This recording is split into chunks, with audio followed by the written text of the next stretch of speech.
అన్నీ బాగుంటే సంతోషమా, చిన్న కష్టమొస్తే నైరాస్యమా. అన్నీ బాగుంటే సంతోషమా, చిన్న కష్టమొస్తే నైరాస్యమా.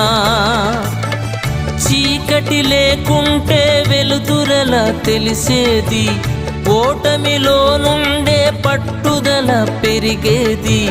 చీకటి లేకుంటే వెలుతురలా తెలిసేది, ఓటమిలో నుండే పట్టుదల పెరిగేది. వదలకు విశ్వాసం, జరుపుము పోరాటం, వరించును నిన్ను విజయం నిశ్చయం. జీవితం ఎంత అందమైన అనుభవం, కేవలం దైవ కృపతో కలుగు అనుగ్రహం.